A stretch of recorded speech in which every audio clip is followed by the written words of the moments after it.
I'm Michael Bain and welcome to Triggered, as always, coming to you from Dragon House Studios, the secret hidden bunker in the Rocky Mountains where we're all choking on the smoke from the wildfires. First, this I'll explain. You should see the other person. Yeah, she was only 11 years old, but she could really throw a punch. Oh, no.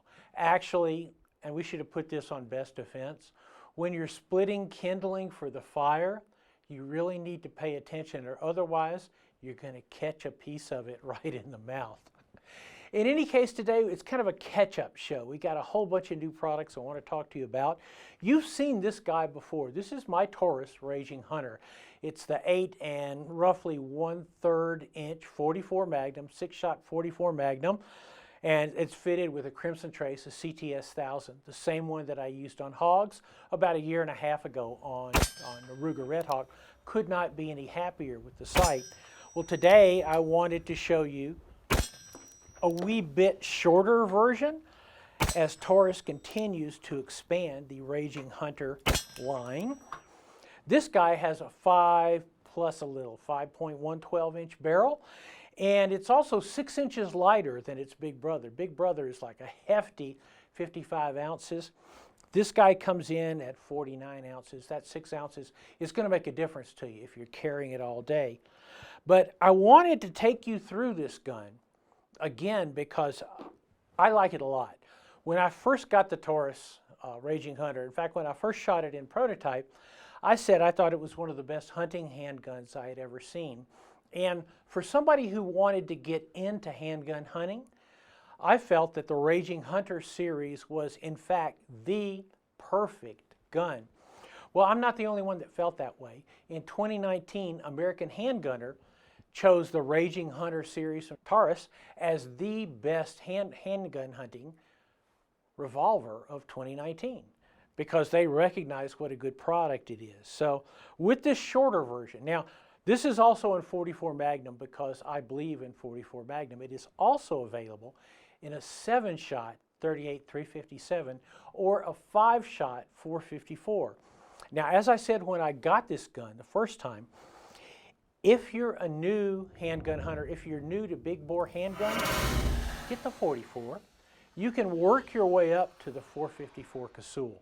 But I can tell you, if you don't have some big bore experience and you go straight to the 454 Casull, it's not going to be pleasant for you. The 454 Casull, as I've mentioned numerous times, some of the sharpest recoil I have ever felt in a handgun.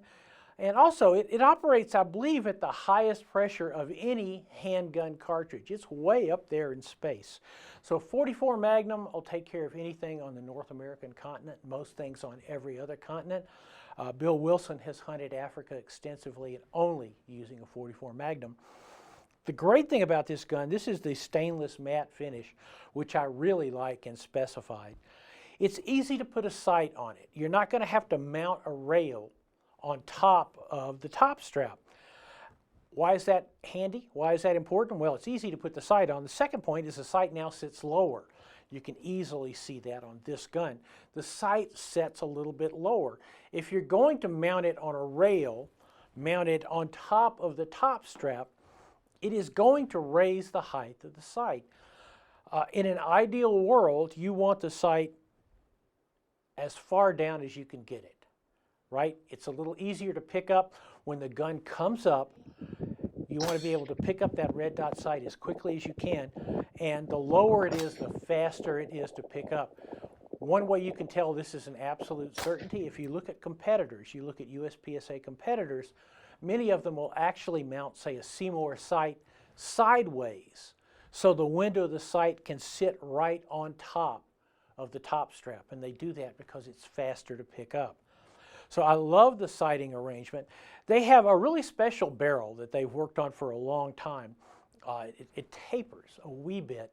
That takes some of the weight off the nose of the gun, which is an issue, especially on like the longer barrel versions. But the weight on the nose is always going to be an issue. Obviously, it's a barrel with a shroud over it. The other thing is you've got this 8-port setup in the front that Taurus has tuned for each gun, and it works. And that's a blessing when you're shooting heavyweight hunting loads. Generally, for a self-defense gun, I don't particularly want porting on it. I don't have porting on any of my other self-defense guns at all. But for a hunting gun, absolutely. I'll take whatever I can to reduce that recoil. This is the best grip in the business, period, exclamation point. Taurus does super rubber grips. They always have, which I've always thought was just a super thing about them because, again, big bore pistols will hit you pretty hard. So I like that. I also like this double lockup here. So you're locked up front and rear, which again, these are powerful cartridges. So absolutely rock solid lockup is a good thing. I like the shorter barrel a lot because it's just easier to carry around. You can carry it around in a chest holster, like what you can get from Simply Rugged Leather, Gunslingers Inc., with their Kanai shoulder holster Double D, Diamond Double D in Alaska. But it's a handy package. Now, a little bit later in the summer here, as you get a little closer to fall, I'm going to take you out to the bench and show you sighting these guys in and show you with a bunch of different types of hunting ammunition. We'll start with the Winchester Partition 260s. When Triggered returns, we've got more new products for you, and stay with us.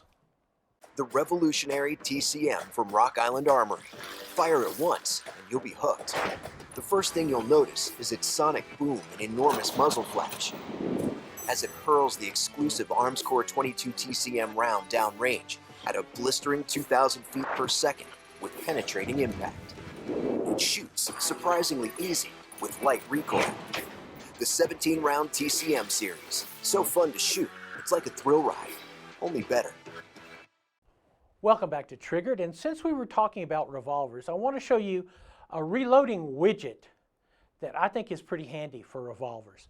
As you know, snubs have made a huge comeback. Snubby revolvers are as popular as snubby revolvers have ever been, which is an amazing thing. But we talk about carrying an extra reload. You always want to have the extra reloads, and one of the ways we do that, especially with snubs, is with these strips, where you can slip cartridges into the strips. Now these are from Tough products, which I've been recommending now for, I don't know, 7-8 years, because I think they do a great job. They also have a huge number of different calibers available. These are 38 357s, perfect for most pocket snubs. But when you take this strip and you drop it into your pocket, it kind of disappears in there. You obviously don't want to have a lot of other things in your pocket change, but you may have them. So, Front Pocket Innovations came up with something called, I'm going to read it because it's weird, Revolver Ammunition Strip Concealment. It should be concealment strip, but hey, maybe they like the acronym better, which is this guy. It's this metal attachment right here, and what it does is with these two screws, it clamps onto the top of any kind of speed strip, a Bianchi or a Tough strip or any of the other ones that are available. It clamps tightly to it, and then you've got a clip right here. So when you slide this in your pocket, it's exactly like sliding in one of your folding knives.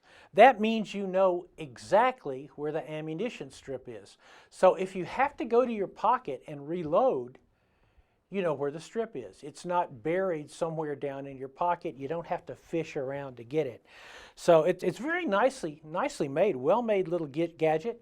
It's something probably if you're going to carry a speed strip of some kind, which again, most of us do this with snubs, then I think this is a great attachment for it. Now I mentioned a little bit back that I went to AOB, American Outdoor Brands Show and Tell, and one of the AOBs is the Smith & Wesson branded products, not the guns, but the branded products.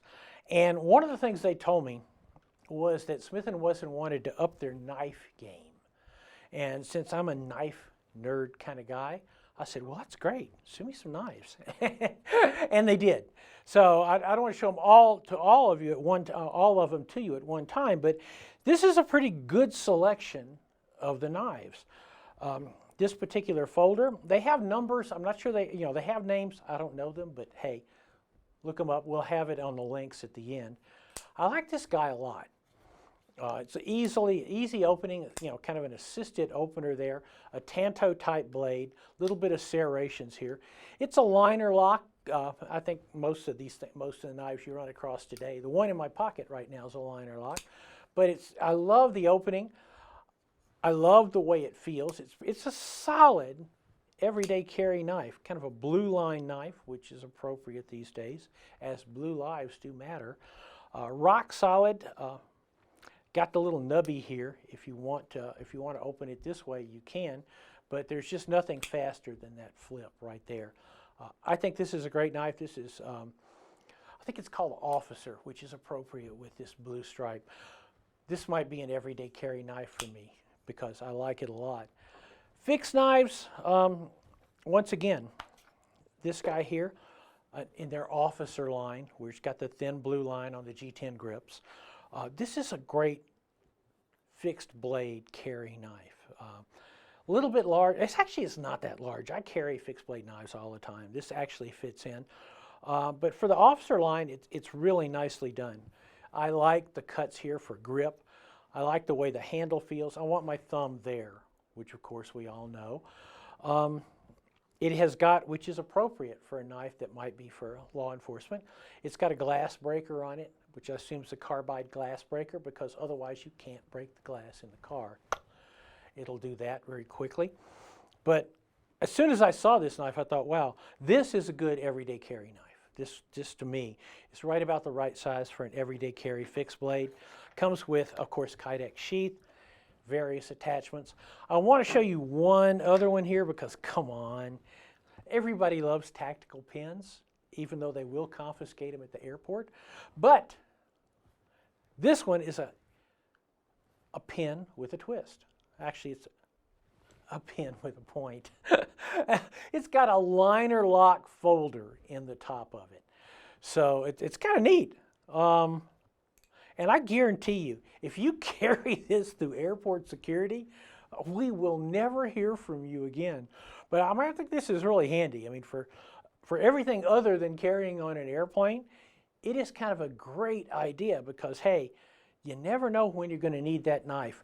We've got more when Triggered returns. This week's Triggered is brought to you by Taurus, designed to protect. Franklin Armory, some of the coolest guns in America. Ammo Man, still offering $10 off any order of $150 or more with the promo code TRIGGERED. And Lipsy's and their wonderful Guns of the Month. Welcome back to Triggered from Dragon House Studios in Colorado. And our catch-up day, right? Catch-up day. This is my Volquartsen Summit. And yes, it looks a lot different than it did the last time you saw it. If you remember, the Volquartsen Summit is a straight pull bolt action rifle. So even though it uses a 1022 magazine and basically fits in 1022 furniture, it's not a semi-automatic. It's a bolt gun. Now, I originally got this because I really wanted to shoot mechanical division in the Rimfire Challenge Shooting Association World Championships. That would be a bolt action rifle with a revolver because both are mechanically operated. And speaking as the last mechanical division champion ever, I'm looking forward to having that division come back. Unfortunately, the Chinese virus wiped out our Rimfire Challenge Worlds for this year, for 2020, but we're going to come back very, very strong in 2021. But I like the Summit so much, I thought, I'm shooting long distance with it. I'm shooting NRL 22, shooting precision ultra long range 22. I wonder how the Summit would do in that kind of context, because Volquartsens have a reputation for being wicked accurate. But one of the things I wanted to do is place the Summit action in this chassis. This is a McCree's Precision, Scotty McCree's. This is one of his chassis. My primary NRL 22 gun is in a McCree's chassis. I believe their M10 model. And it's excellent. A little heavier, aluminum chassis is going to be a spec heavier. But on the other hand, it has some big advantages. And the biggest advantage is this one. I'm going to attach a rail to the front that allows me to use this type of bipod. Now you'll notice that is not a Picatinny rail bipod. This is an ARCA rail bipod. It's a Harris bipod that I fitted a new top to. I got this top from area code 419, or I'm sorry, area 419, which makes a whole series of different accessories. But this is a replacement top for a Harris bipod that replaces their regular sling swivel attachment. So Scott McCree makes a special rail like that for this particular chassis, for all his chassis. I like them better because it's more stable. I like it because it's quicker to change and shift back and forth than it is on a Picatinny rail. There's also bags that carry that particular dovetail. And I want to be clear, I refer to this as an Arca Swiss dovetail. Arca Swiss is a French camera company, and they originally came up with a wider dovetail to stabilize cameras and tripods. And if we jump to, say, 1990, Really Right Stuff, RRS, a small company, actually started working with these type rails. And I think it's more fair to say that it's not an Arca standard. There's maybe no such thing. But there's an RRS dovetail standard, if that makes sense. Because RRS spent more time like dialing in the dovetail. And if you go to RRS and you have a lot of money, you can buy some really nice things. They make a world-class carbon fiber tripod that's going to cost you about the same as this gun. But it's a heck of a tripod. I've seen them used in PRS. They make a ball head specifically with this type attachment on it. And more shooters are using tripods with their rifles. More and more hunters, for that matter, are discovering that, hey, I'm carrying a bipod, I'm carrying some sort of attachment for me to use in the field. Why not carry a tripod? So as soon as it arrives from Scott, I'm going to go ahead and put that rail on here, and that way I can make use of this tripod. Now, I haven't even shot this yet at all. I will be shooting it probably in the next week or so. Obviously, it's a chassis that accepts a buffer tube, standard AR buffer tube. This one's Striker Precision. The stock, though, is very specific. This is Luth-AR, fully adjustable stock. I like it hugely. Randy Luth, my good friend Randy Luth, designed these ages ago, and it allows you to use a standard buffer tube as opposed to, you know, the fixed stock buffer tube. And you've got full adjustability. You know, you can move up, you can move down. You've got the cheek piece where you can adjust it, which to me is a critical function for any of these guns that you're going to use in NRL 22 type competition. A couple of different spots to hang the sling from. So all in all, I'm looking forward to taking this gun out. One of the things I like about the McCree's Precision, it's a little hard to see, but it has a level in the back. So when you go down behind it on a bipod, you can level the gun.